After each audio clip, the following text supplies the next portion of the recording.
100 crore rupees for a single bond issuance of more than 1,000 crore. The current scheme under Amrit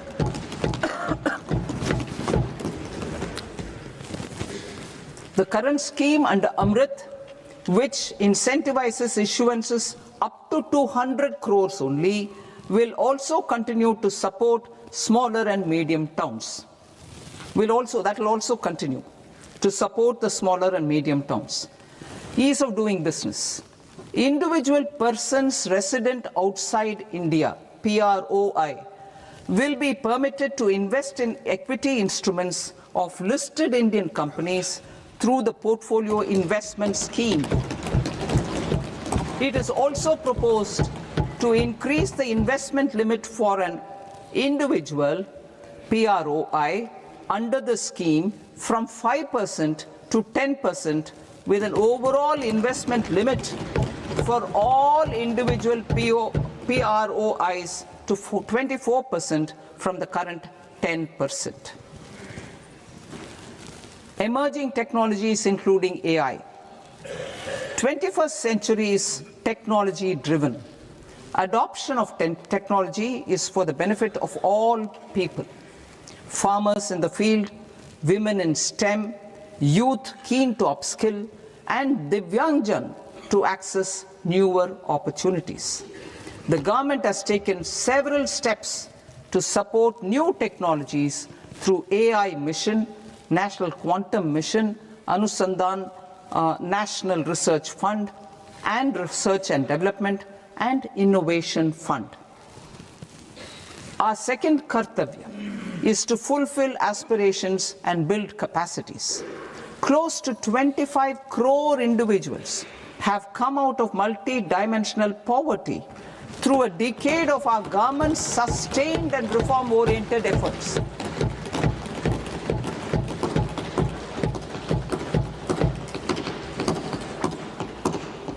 Our government has therefore decided to place a renewed emphasis on the service sector to provide a pathway to fulfilling aspirations of a youthful India with the following measures. I propose to set up a high-powered education to employment and enterprises standing committee to recommend measures that focus on services sector as a core driver of Vikasit Bharat. This will make us a global leader in services with a 10% global share by 2047. The committee will prioritize areas to optimize the potential for growth, employment, and exports.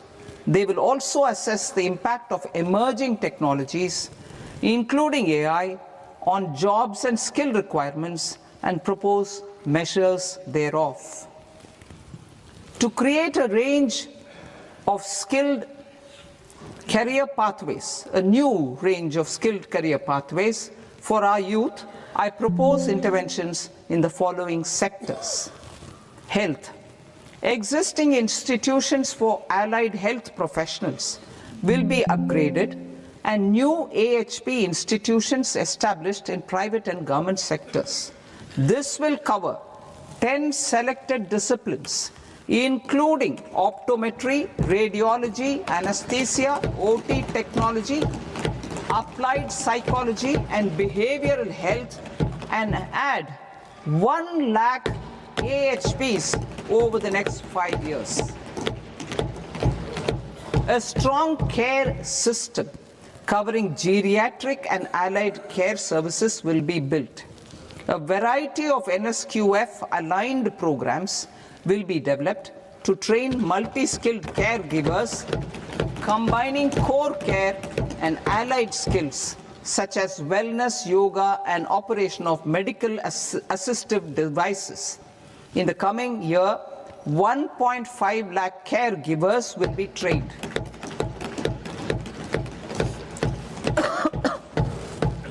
Hubs for medical value tourism. To promote India as a hub for medical tourism services, I propose to launch a scheme to support states in establishing 5 regional medical hubs in partnership with the private sector. These hubs will serve as integrated healthcare complexes that combine medical, educational and research facilities. They will have Ayush centers, medical value tourism facilitation centers and infrastructure for diagnostics, post-care and rehabilitation. These hubs will provide diverse opportunities, job opportunities for health professionals, including doctors and AHPs. Ancient Indian yoga, already respected in several parts of the world, was given a mass global recognition when Honorable Prime Minister took it to the UN. Post-COVID, Ayurveda gained a similar global acceptance and recognition. Exporting quality Ayurveda products helps farmers who grow the herbs and youth who process the products. To meet growing global demand, a few more steps are being taken. I propose to 1. Set up 3 new All India Institutes of Ayurveda. 2. Upgrade Ayush pharmacies and drug testing labs for higher standards of certification ecosystem and make available more skilled personnel. 3. Upgrade the WHO Global Traditional Medicine Center in Jamnagar to bolster evidence-based research, training and awareness for traditional medicine. Animal husbandry. Livestock contributes to close to 16% of farm income, including of poor and marginal households.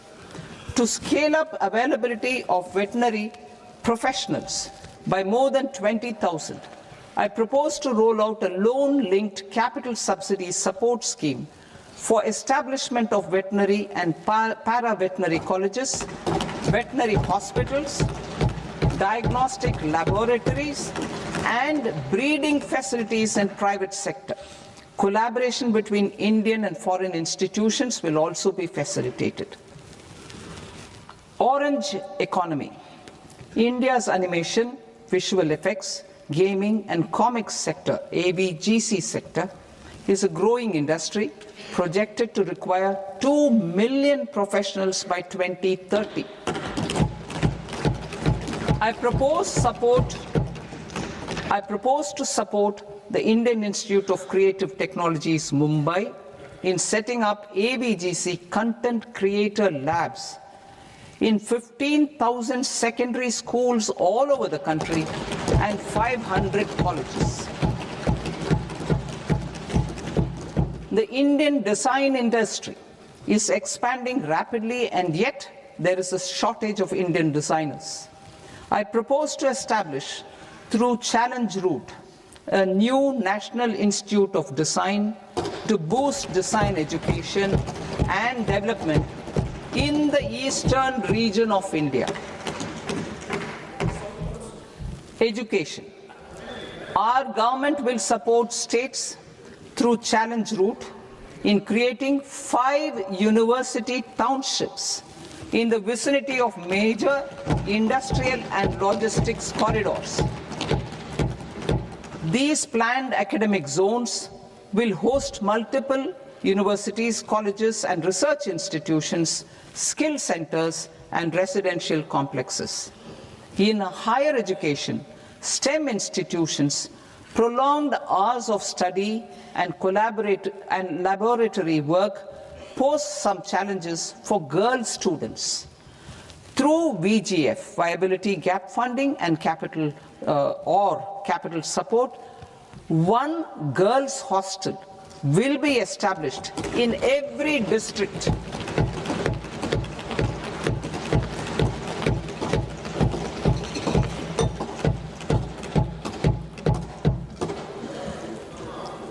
To promote astrophysics and astronomy via immersive experiences, 4 telescope infrastructure facilities will be set up or upgraded.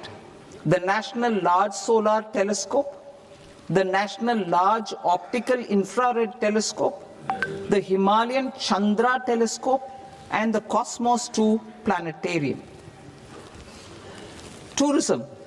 The tourism sector has the potential to play a large role in the employment generation, forex earnings, and expanding the local economy. I propose to set up a National Institute of Hospitality by upgrading the existing National Council for Hotel Management and Catering Technology. It will function as a bridge between academia, industry, and government. I also propose a pilot scheme for upskilling 10,000 guides in 20 iconic tourist sites through a standardized, high-quality, 12-week training course in hybrid mode in collaboration with the Indian Institute of Management. A national destination digital knowledge grid will be established to digitally document all places of significance, cultural, spiritual, and heritage. This initiative will create a new ecosystem of jobs for local researchers, historians, content creators, and technology partners. India has the potential and opportunity to offer world-class trekking and hiking experience. We will develop ecologically sustainable mountain trails in Himachal Pradesh, Uttarakhand, and Jammu Kashmir.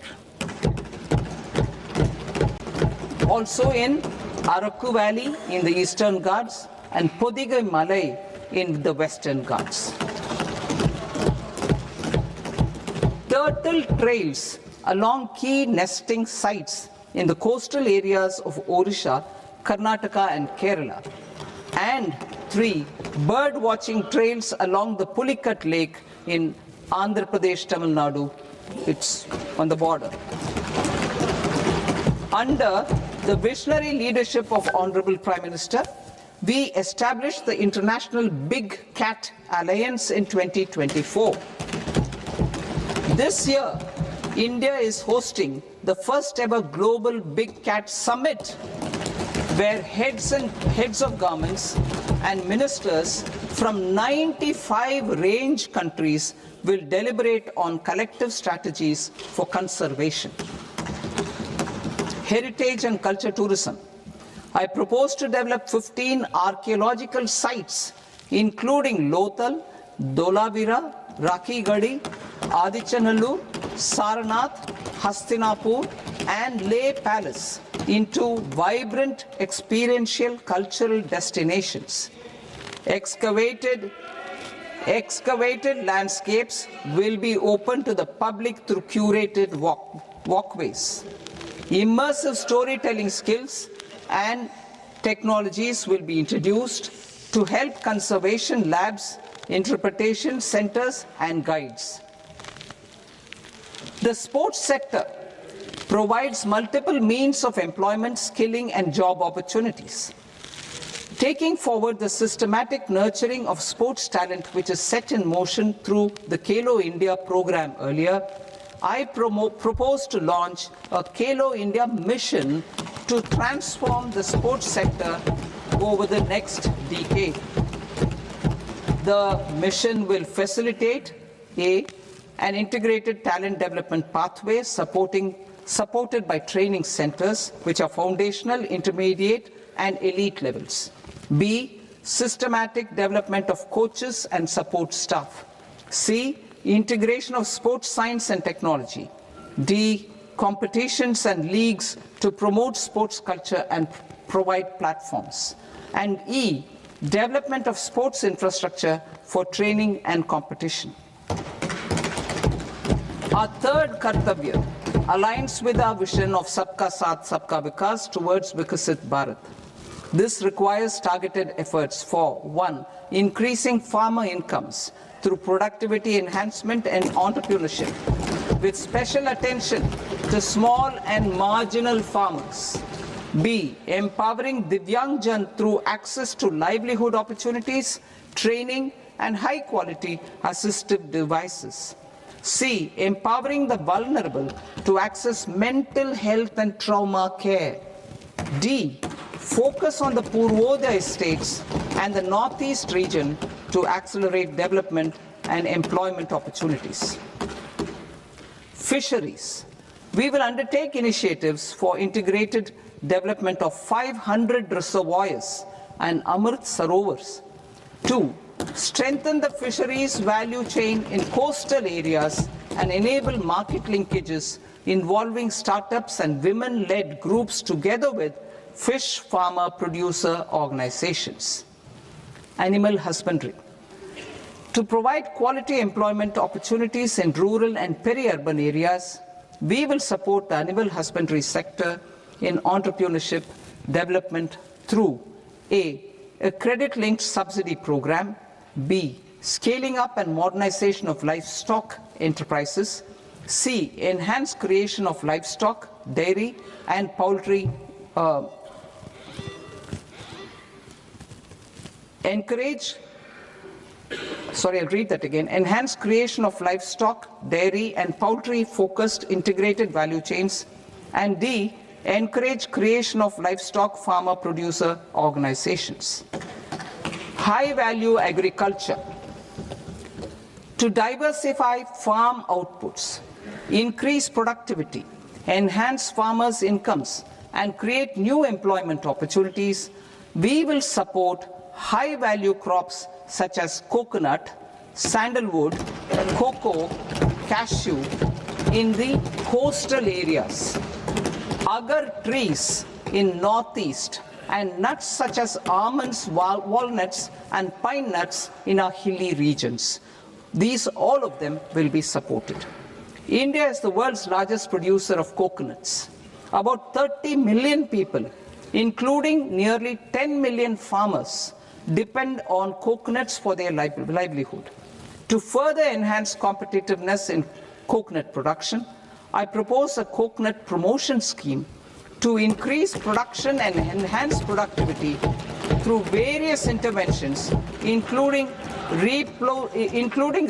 replacing and non-productive trees with new saplings or plants or varieties in major coconut growing states. A dedicated program is proposed for Indian cashew and cocoa to make India self-reliant in raw cashew and coconut production and processing, enhance export competitiveness, and transform Indian cashew and Indian cocoa into premium global brands by 2030. Sandalwood. Sandalwood is closely linked to India's social and cultural heritage. Our government will partner with state governments to promote focused cultivation and post-harvest processing to restore the glory of the Indian sandalwood ecosystem, to rejuvenate old, low-yielding orchards, and expand high-density cultivation of walnuts, almonds, and pine nuts. We will support a dedicated program to enhance farmer incomes and in bringing value addition by engaging youth. Bharat Vistar, that is virtually integrated system to access agricultural resources. I propose to launch Bharat Vistar, a multilingual AI tool that shall integrate the AgriStack portals and the ICAR package on agricultural practices with AI systems. This will enhance farm productivity, enable better decisions for farmers, and reduce risk by providing customized advisory support. She-Marts for rural women-led enterprises. Building on the success of Lakpati Didi program, I propose to help women take the next step from credit-linked livelihoods to being owners of enterprises. Self-help entrepreneur, She-Marts will be set up as community-owned retail outlets within the cluster level federations through enhanced and innovative financing instruments. Empowering Divyangjan. Divyangjan Kaushal Yojana. Information technology, AVGC sectors, hospitality and food and beverages sectors often offer task-oriented and process-driven roles which are suitable for Divyangjan. We will ensure dignified livelihood opportunities through industry-relevant and customized training specific to each Divyangjan group. Divyang Sahara Yojana. Timely access to high-quality assistive devices for all eligible Divyangjan is a fundamental need. I propose to 1. Support the Artificial Limbs Manufacturing Corporation of India, Alimco, to set up and to scale up production of assistive devices, invest in R&D and AI integration, strengthen PM Divyasha Kendras, and support setting up of assistive technology marts as modern retail style centers where Divyangjan and senior citizens can see, try and purchase assistive products. Reaffirming our commitment to mental health and trauma care. There are no national institutes for mental health care in North India. We will therefore set up a NIMHANS 2 and also upgrade national mental health institutes in Ranchi and in Tezpur as regional apex institutions. Emergencies expose families, particularly the poor and vulnerable, to unexpected expenditure. We will strengthen and increase these capacities by 50% in district hospitals by establishing emergency and trauma care centers. Focus on Purvodaya states and northeastern regions. Purvodaya. I propose the development of an integrated East Coast industrial corridor with a well-connected node at Durgapur, creation of 5 tourism destinations in 5 Purvodaya states, and the provision of 4,000 e-buses. Buddhist sites in northeastern region. The northeastern region is a civilizational confluence of Theravada and Mahayana or Vajrayana traditions. I propose to launch a scheme for development of Buddhist circuits in Arunachal Pradesh, Sikkim, Assam, Manipur, Mizoram and Tripura. The scheme will cover preservation of temples and monasteries, pilgrimage interpretation centers, connectivity and pilgrim amenities. 16th Finance Commission. On 17th November 2025, the 16th Finance Commission submitted its report to the President. As mandated under Article 281 of the Constitution, the government is to lay the report along with the explanatory memorandum on the action taken report on the recommendations of the Commission in Parliament, which, Sir, Honourable Speaker, you've allowed me to do at the commencement of this session. The government has accepted the recommendation of the Commission to retain the vertical share of devolution at 41%. As recommended by the Commission, I have provided 1.4 lakh crores of rupees to the states for the year 2026-2027 as Finance Commission grants. These include rural and urban local body and disaster management grants. Fiscal consolidation. Government has been delivering on our fiscal commitments consistently without compromising on social needs. To strive towards accepted standards of fiscal management in Budget 25-26, I had indicated that the central government would target reaching a debt to GDP ratio of 50 plus or minus 1% by 2030-31. In line with this, the debt to GDP ratio is estimated to be 55.6% of GDP in BE 26-27, compared to 56.1% of GDP in RE 25-26. A declining debt to GDP ratio will gradually free up resources for priority sector lending and expenditure by reducing the outgo on interest payments. One of the main operational instruments for debt targeting is the fiscal deficit. I am happy to inform this august House that I fulfilled my commitment made in 2021-2022 to reduce fiscal deficit below 4.5% of GDP by 25-26. In RE 25-26, the fiscal deficit has been estimated at par with BE of 2025-26 at 4.4% of GDP.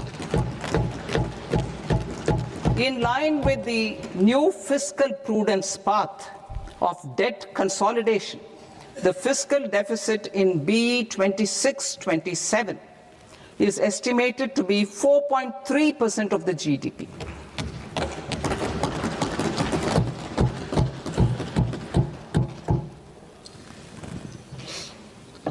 The revised estimates of the non-debt receipts are 34 lakh crore rupees, of which the centre's net tax receipts are 26.7 lakh crore.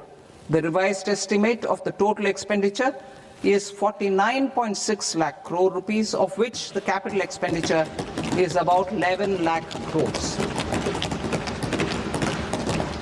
Budget estimates 2026 to 2027. Coming to 26-27, the non-debt receipts and the total expenditure are estimated as 36.5 lakh crore and 53.5 lakh crore respectively. The centre's net tax receipts are estimated at 28.7 lakh crore rupees. To finance the fiscal deficit, the net market borrowings from dated securities are estimated at 11.7 lakh crore rupees. The balance financing is expected to come from small savings and other sources. The gross market borrowings are estimated at 17.2 lakh crore rupees. I'll now move to Part B. Part B, direct taxes.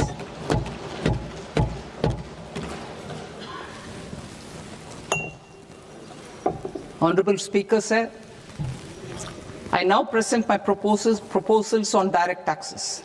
New Income Tax Act. In July 2024, I announced a comprehensive review of the Income Tax Act 1961. This was completed in a record time, and the Income Tax Act 2025 will come into effect from 1st April 2026. The simplified income tax rules and forms will be notified shortly, giving adequate time to taxpayers to acquaint themselves with its requirements. The forms have been redesigned such that ordinary citizens can comply without difficulty. Ease of living. I propose that any interest awarded by the Motor Accident Claims Tribunal to a natural person will be exempt from income tax, and any TDS on this account will be done away with. I propose to reduce TCS rate on the sale of overseas tour program package from the current 5% and 20% to 2% without any stipulation of amount. I propose to reduce TCS rate for pursuing education and for medical purposes under the Liberalized Remittance Scheme, popularly known as LRS, from 5% to 2%. Supply of manpower services is proposed to be specifically brought within the ambit of payment to contractors for the purpose of TDS to avoid ambiguity. Thus, TDS on these services will be at the rate of either 1% or 2% only. I propose a scheme for small taxpayers wherein a rule-based automated process will enable obtaining a lower or nil deduction certificate instead of filing an application with the assessing officer. For the ease of taxpayer holding securities in multiple companies, I propose to enable depositories to accept Form 15G or Form 15H from the investor and provide it directly to various relevant companies. I propose to extend time available for revising returns from 31st December to up to 31st March with the payment of a nominal fee. I also propose to stagger the timeline for filing of tax returns. Individuals with ITR 1 and ITR 2 returns will continue to file till 31st July, and non-audit business cases or trusts are proposed to be allowed time till 31st August. TDS on sale of immovable property by a non-resident is proposed to be deducted and deposited through resident buyers and his or her PAN-based challan instead of requiring a TAN, which is a temporary accounting number. To address practical issues of small taxpayers like students, young professionals, tech employees, relocated NRIs, and such others, I propose to introduce a one-time 6-month foreign asset disclosure scheme for these taxpayers to disclose income or assets below a certain size. This scheme would be applicable for two categories of taxpayers, namely A, who did not disclose their overseas income or assets, and B, who disclosed their overseas income and or paid due tax but could not declare the asset acquired. For category A, the limit of undisclosed income or asset is proposed to be up to 1 crore rupees. They need to pay 30% of fair market value of asset or 30% of undisclosed income as tax and 30% as additional income tax in lieu of penalty, and would thereby get immunity from prosecution. For category B, asset value is proposed to be up to 5 crore rupees. Here, immunity from both penalty and prosecution will be available with a payment of fee of 1 lakh rupees. Rationalizing penalty and prosecution. Multiplicity of proceedings are hindrance to the ease of doing business. I propose to integrate assessment and penalty proceedings by way of a common order for both. There will be no interest liability on the taxpayer on the penalty amount for the period of appeal before the first appellate authority, irrespective of the outcome of appeal process. Further, quantum of prepayment is being reduced from 20% to 10% and will continue to be calculated only on core tax demand. As an additional measure for reducing litigation, I propose to allow taxpayers to update their returns even after reassessment proceedings have been initiated, and an additional 10% tax rate over and above the rate applicable for the relevant year. The assessing officer will then use only this updated return in his proceedings. There is already a framework for immunity from penalty and prosecution in the cases of underreporting. I propose to apply this framework for immunity to misreporting too. However, in such a case, the taxpayer will need to pay 100% of the tax amount as an additional income tax over and above the tax and interest due. Penalties for certain technical defaults, such as failure to get accounts audited, non-furnishing of transfer pricing audit report, and default in furnishing statement for financial transactions, are proposed to be converted into fee.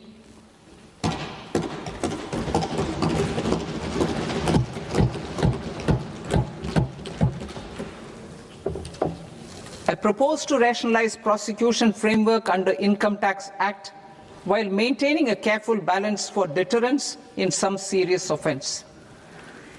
Non-production of books of account and documents and requirement of TDS payment where payment is made in kind are being decriminalized. Further, minor offences will attract fine only. The remaining prosecutions will be graded commensurate with the quantum of offence. They will entail only simple imprisonment with maximum imprisonment reduced to 2 years and power to courts to convert even those into fines. There is no penalty. There is no penalty presently for non-disclosure of non-immovable foreign assets with aggregate value less than 20 lakh rupees. I propose to also provide them with immunity from prosecution with retrospective effect from 1/10/2024.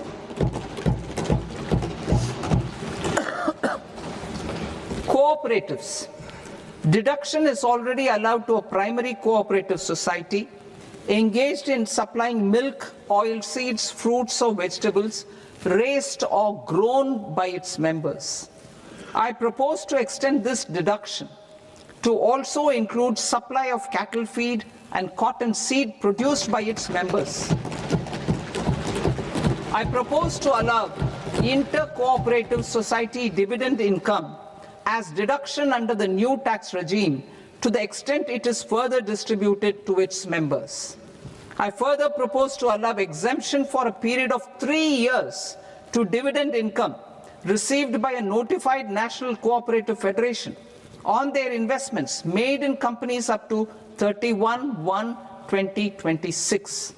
This exemption would be allowed only for dividends further distributed to its member cooperatives. Supporting IT sector as India's growth engine. India is a global leader in software development services, IT-enabled services, knowledge process outsourcing services, and contract R&D services relating to software development. These businesses and their segments are quite interconnected with each other. All these services are proposed to be clubbed under a single category of information technology services with a common safe harbor margin of 15.5% applicable to all. The threshold for availing safe harbor for IT services is being enhanced substantially from 300 crore rupees to 2,000 crore rupees. Safe harbor for IT services shall be approved by an automated rule-driven process without any need for tax officer to examine and accept the application. Once applied by an IT services company, the same safe harbor can be continued for a period of 5 years at a stretch at its choice. For IT services companies who want to conclude advanced pricing agreement, APA, I propose to fast-track unilateral APA process for IT services and endeavor to conclude it within a period of 2 years. The period of 2 years can be extended by a further period of 6 months on taxpayers' request. I propose to extend the facility of modified returns available to the entity entering APA to its associated entities also. Attracting global business and investment. Recognizing the need to enable critical infrastructure and boost investment in data centers, I propose to provide tax holiday till 2047 to any foreign company that provides cloud services to customers globally by using data center services from India. It will, however, need to provide services to Indian customers through an Indian reseller entity. I also propose to provide a safe harbor of 15% on cost in case the company providing data center services from India is a related entity. To harness the efficiency of just-in-time logistics, For electronic manufacturing, I propose to provide safe harbor to non-residents for component warehousing in a bonded warehouse at a profit margin of 2% of the invoice value. The resultant tax of about 0.7% will be much lower than in competing jurisdictions.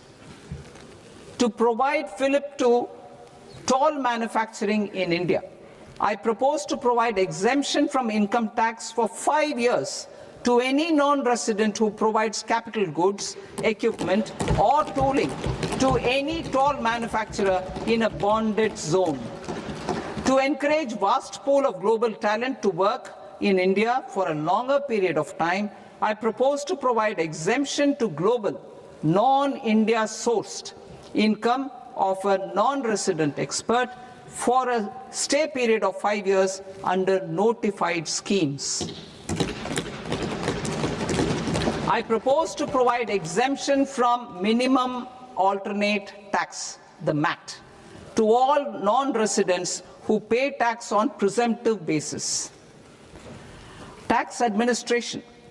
I propose to constitute a joint committee of Ministry of Corporate Affairs and Central Board of Direct Taxes for incorporating the requirements of income computation and disclosure standards, the ICDS, in the Indian Accounting Standards, IND AS itself. Separate accounting requirement based on ICDS will be done away with from the tax year 27-28. To support Prime Minister Modi's vision of homegrown accounting and advisory firms to become global leaders, I propose to rationalize the definition of accountant for the purposes of safe harbor rules. Other tax proposals. Change in taxation of buyback was brought in to address the improper use of buyback route by promoters.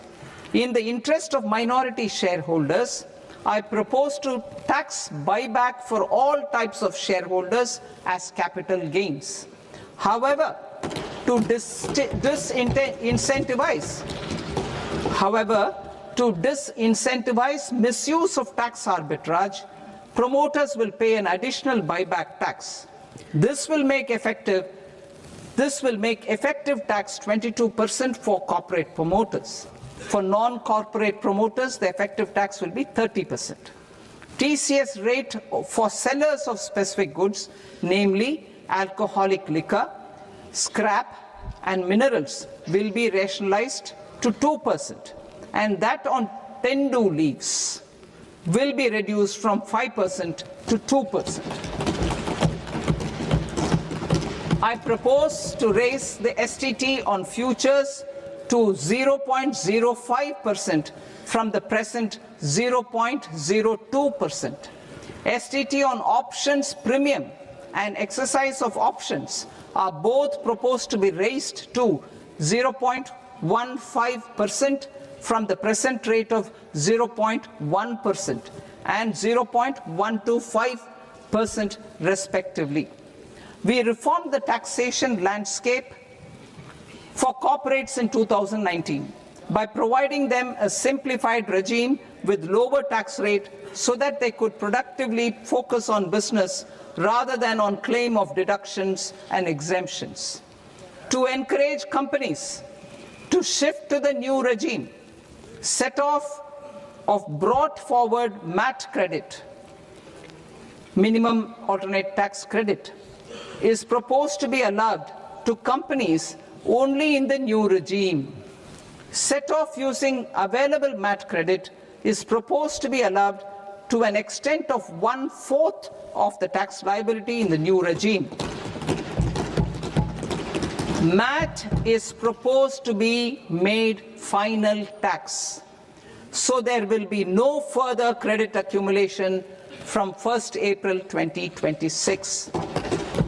In line with this change, the rate of final tax is being reduced to 14% from the current MAT rate of 15%.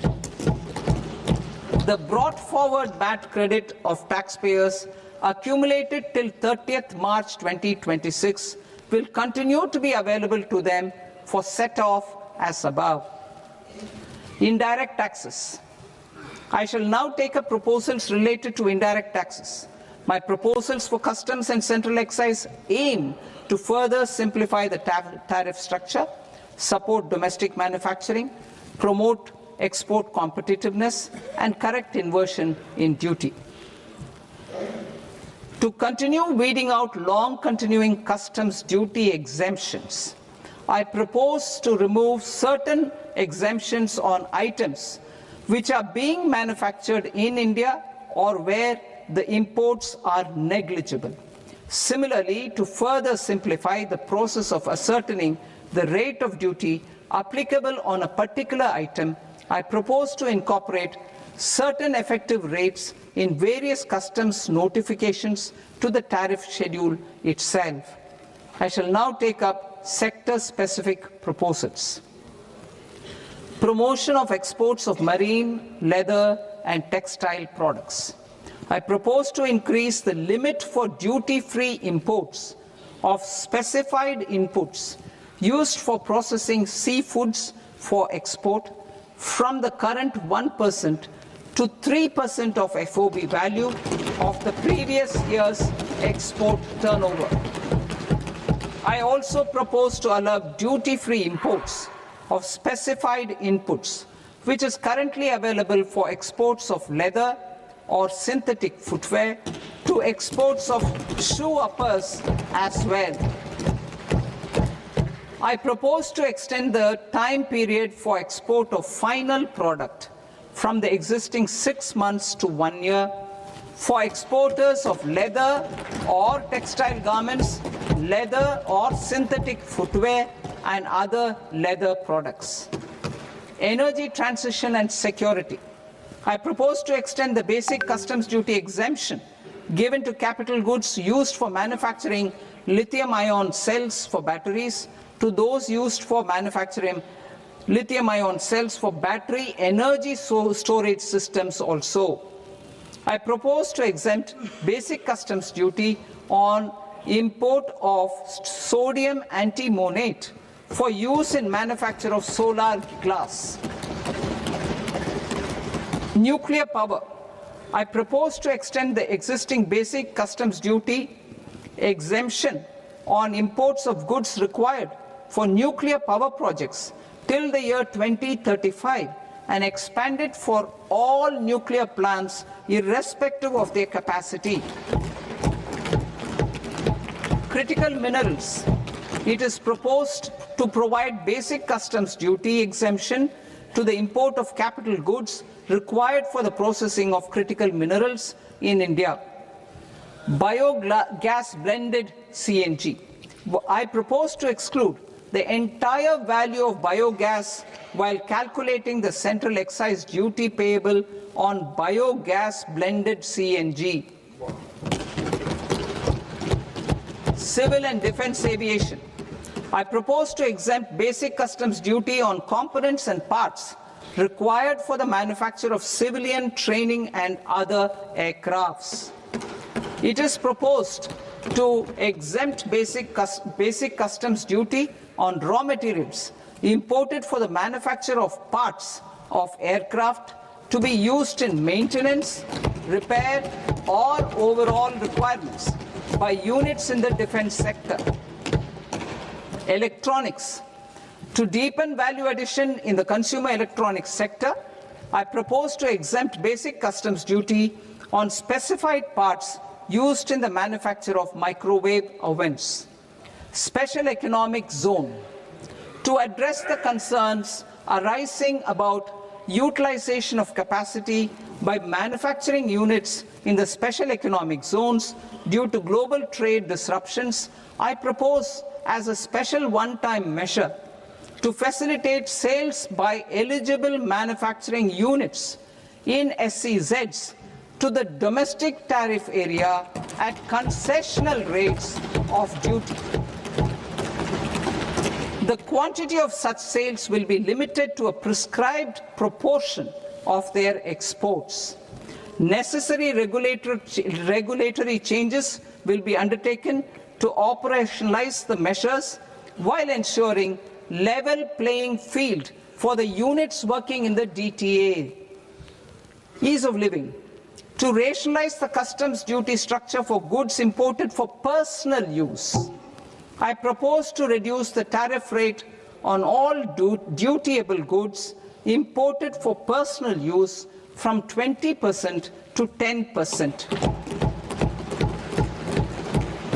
To provide relief to patients, particularly those suffering from cancer, I propose to exempt basic customs duty on 17 drugs or medicines.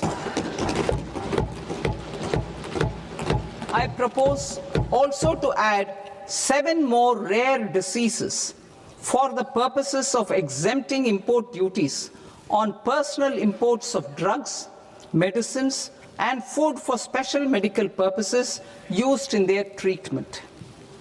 Customs process. India's role and share in the global trade is poised for a major leap in line with our ambition and journey towards Viksit Bharat. In this regard, I propose many measures for custom processes to have minimal intervention for smoother and faster movement of goods and greater certainty to the trade. Trust-based systems.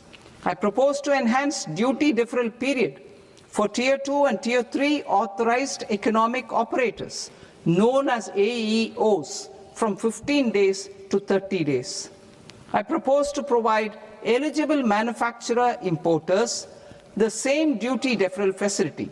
This should encourage them to get themselves accredited as a full-fledged Tier 3 AEO in due course. To provide greater certainty and for better business planning, I propose to extend validity period of advance ruling binding on customs from the present 3 years to 5 years. In the spirit of the whole of government approach,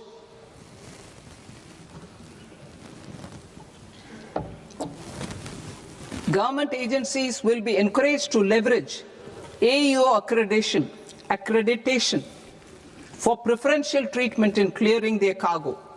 Regular importers with trusted long-standing supply chains will be recognized in the risk system so that the need for verification of their cargo every time can be minimized. Export cargo using electronic sealing. Export cargo using electronic sealing will be provided through clearance from the factory premises to the ship. For import of goods not needing any compliance, filing of bill of entry by a trusted importer and arrival of goods will automatically notify customs for completing their clearance formalities. This will enable goods to be released immediately on arrival. The customs warehouse framework will be transformed into a warehouse operator-centric system with a self-declarations, electronic tracking, and risk-based audit. These reforms will move away from the current system of officer-dependent approvals and reduce transaction delays and compliance costs. Ease of doing business.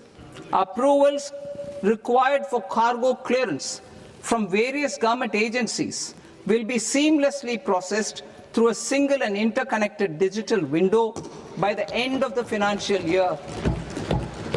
Processes involved in clearance of food, drugs, plant, and animal and wildlife products, accounting for about 70% of interdicted cargo, will be operationalized on this system by April 2026 itself.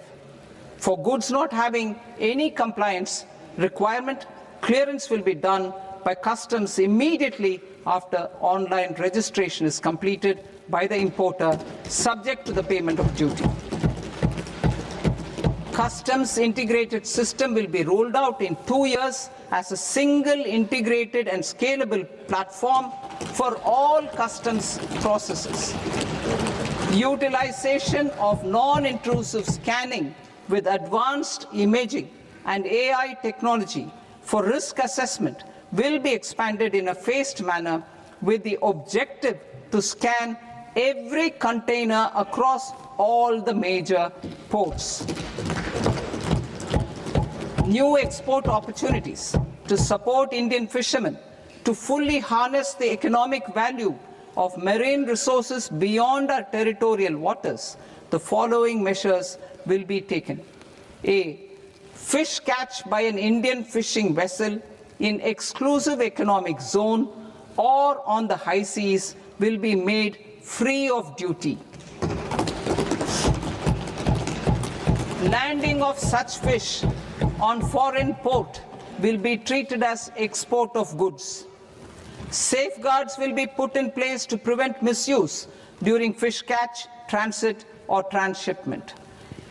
To support aspirations of India's small businesses, artisans and startups to access global markets through e-commerce, I am pleased to announce complete removal of the current value cap of 10 lakh rupees per consignment on courier exports.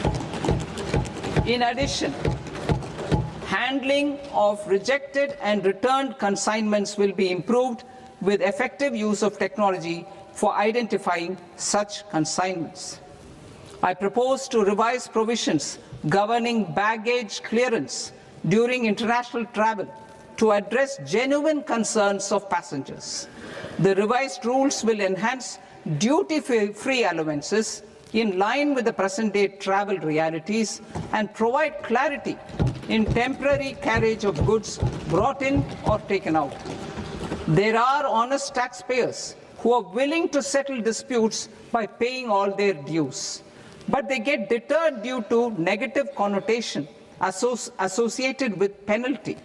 They will now be able to close cases by paying an additional amount in lieu of penalty. Honorable Speaker, sir, with this, I commend the budget to this august House. Jai Hind.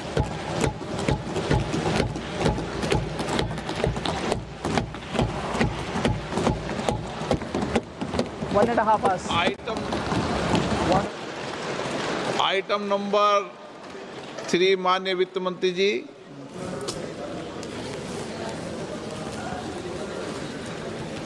Item number 2, sir. 3. Sir, with your permission, I rise to lay on the table of the following statements under Section 3, 1 of the Fiscal Responsibility and Budget Management Act of 2003. Medium-term fiscal policy, fiscal policy strategy statement, and macroeconomic framework statement. Item number 4, माननीय वित्त मंत्री जी. Sir, with your permission, I move for leave to introduce the Finance Bill 2026. प्रश्न ये कि विधेयक को पुनर्स्थापित करने की अनुमति प्रदान की जाए. जो सदस्य इस पक्ष में हाँ गए, जो सदस्य विरोध में ना गए, मेरे विचार में निर्णय हाँ वालों के पक्ष में, हाँ वालों के पक्ष में अनुमति प्रदान की जाती है. माननीय मंत्री जी, अब विधेयक पूरे स्थापित करें. Sir, I introduce the bill. माननीय सदस्यगण, आपको सूचित किया जाता है कि माननीय वित्त मंत्री जी के बजट भाषण की कॉपी पब्लिकेशन काउंटर पर ली जाती है. बजट भाषण और बजट से संबंधित दस्तावेज आपके मोबाइल फोन और मेंबर पोर्टल्स पर ही उपलब्ध है. सभा की कार्रवाई कल सोमवार दिनांक 2 फरवरी 2026 को प्राप्त 11 बजे तक के लिए स्थगित की जाती है.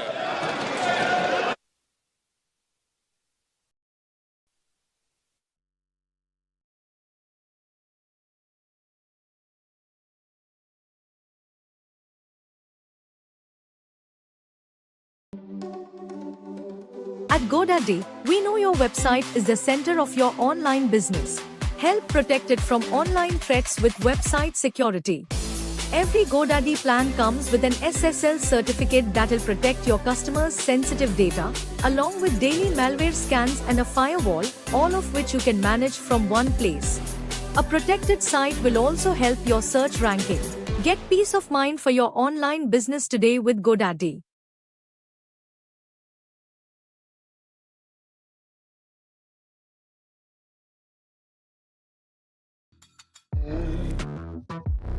Save time creating content and generate a high-quality clone of your voice with 11 Labs. Change the way you record podcasts, voiceovers, and branded content with the #1 AI-powered voice generating technology. Stop searching for the perfect voice and stop wasting time re-recording take after take. Try 11 Labs for free and start elevating your content today.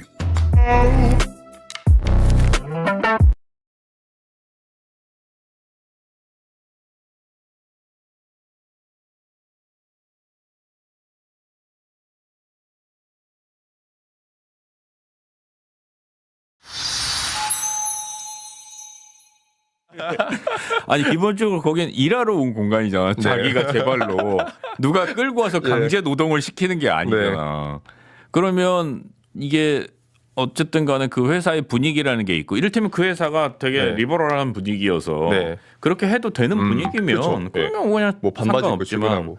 뭔가 위계와 질서가 있고 시스템으로 움직이고 지시하고 수행해야 하는 입장이면 이걸 끼는 순간 나는 네 말을 듣지 않겠다라는 것으로 오해받을 수 있다는 거죠. 그래서 난 잘하고 못하고를 떠나서 현명하지 않은 태도 같아. 사회생활을 하는 데 있어서. 그건 조금 인정하는 것 같습니다. 왜냐하면 어쨌든 태도도 굉장히 중요한 업무 평가의 지표인데 여기서 본인의 사실 가치를 깎아내리고 들어가는 거잖아요. 그리고 한국 사회는 성취보다 태도가 우선이에요. 솔직히 얘기하면 아직까지도. 이제 성취로 전환해야 됩니다. 바뀌어야죠. 그래서 진짜 못돼 처먹었는데도 돈을 잘 벌어오고 능력이 있는 직원이다. 그럼 또 받들어야 돼. 근데 기분은 나빠. 눈 오는 날 콩나물 국밥집에서 복효근. 눈이 뿌리기 시작하자 나는 콩나물 국밥집에 혼자 앉아 국밥을 먹는다. 입을 대는 줄도 모르고 시들어버린 악보 같은 노란 콩나물 건더기를 밀어넣으며 이제 아무도 그립지 않을 나이인데 내일 모레면 내 나이가 40이고 밖엔 눈이 내린다. 이런 날은 돈을 빌려달라는 놈이라도 만났으면 싶기도 해서 다만 나는 콩나물이 덜 익어 비릿하다고 투정할 뿐인데 자꾸 눈이 내리고 탕진해버린 시간들을 보상하라고 먼 데서 오는 빚쟁이처럼 가슴 후비며 어쩌자고 눈은 내리고 국밥 한 그릇이 희망일 수 있었던 술이 깨고 술 속이 풀려야 할 이유가 있던 그 아픈 푸른 시간들이 다시 오는 것이냐. 눈송이 몇 개가 불을 지펴놓는 새벽 콩나물 국밥집에서 푼 눈을 맞던 기억으로 다시 올 수 있을까. 다시 그 설레임으로 심장은 뛸 수 있을까. 40에 그까진 눈에 속아 입천장 되어가며 시든 콩나물 악보를 밀어넣는다. 베르트 모리조라고 하는 여성 화가 모르겠는데 모르죠. 네, 제가 직접 찍어온 사진인데요. 여성분이시구나. 네, 벌써 한 달 전에 제가 파리에 가서 찍어온 사진인데요.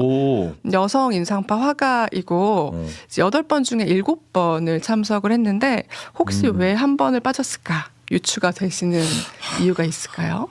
이건 그냥 진짜 찍는